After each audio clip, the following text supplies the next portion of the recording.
What if society is controlling your life in ways you don't even realize? The way you act, the way you think, even the opportunities you get. Sociology studies how society works and why people behave the way they do. And according to sociologists, macro-level social relationships shape everyday life, from institutions to identity itself. To understand society, sociologists use three major theoretical perspectives: structural functionalism, symbolic interactionism, and conflict theory. Each one explains society from a completely different angle. Structural functionalism. Structural functionalism sees society as a complex system made up of interconnected parts working together to maintain stability and social order. This perspective was developed by thinkers like Emile Durkheim, Talcott Parsons, and Robert K. Merton. Merton introduced the idea of manifest and latent functions, the intended and unintended consequences of social institutions. Functionalists compare society to the human body. Just like organs work together to keep the body alive, institutions work together to keep society functioning. Every institution serves a purpose. Family. The family teaches children core values, discipline, and socially accepted behavior needed to participate in society. Education. Schools do more than teach academic subjects. They train students to follow rules, cooperate with others, and prepare for future careers and employment. Healthcare. Medical workers help maintain public health. Healthy citizens can continue working and contributing to society. Government and law. Governments create rules and enforce laws to maintain order and coordinate collective action. According to functionalism, society survives because all these institutions perform vital functions. But not everyone agrees with this view. Because what if society isn't actually fair or balanced? That brings us to conflict theory. Conflict theory. Conflict theory argues that society is not built on harmony. It's built on inequality, competition, and struggles over scarce resources. Key thinkers include Karl Marx, Max Weber, and W. B. Du Bois. Marx focused on conflict between the bourgeoisie, the wealthy ruling class, and the proletariat, the working class. Weber expanded the theory by focusing on class, status, and power.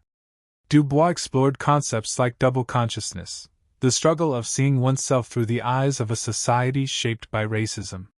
Conflict theorists believe dominant groups use institutions like education, media, and law to maintain power and suppress marginalized groups. You can see this in real life. Wage inequality. Elite executives earn massive profits while ordinary workers struggle to afford basic necessities.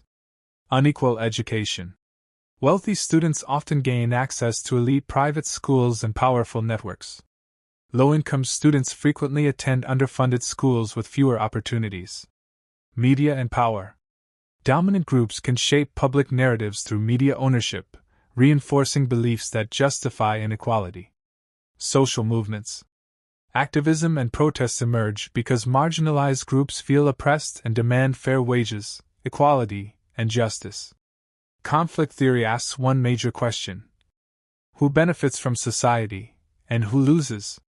But while conflict theory focuses on large systems of inequality, symbolic interactionism focuses on something much smaller: human interaction itself. Symbolic interactionism. Symbolic interactionism focuses on small-scale interactions and how people create meaning through symbols and communication. Major thinkers include George Herbert Mead, Charles Cooley, and Irving Goffman. Cooley introduced the concept of the looking-glass self, the idea that people shape their self-image based on how they think others perceive them. Goffman developed dramaturgical analysis, comparing social interaction to a theatrical performance where people manage impressions like actors on a stage. In everyday life, symbols carry meaning. A handshake symbolizes respect. A wedding ring symbolizes commitment. A uniform symbolizes authority. One important idea in this theory is labeling.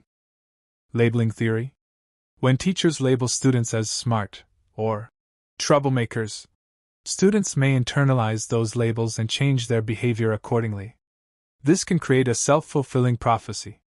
Students labeled gifted may pursue success and excellence. Students labeled delinquent may become disengaged from school and society. Stigma. Goffman described stigma as a deeply discrediting attribute that reduces a person from a complete individual into someone viewed as tainted or discounted.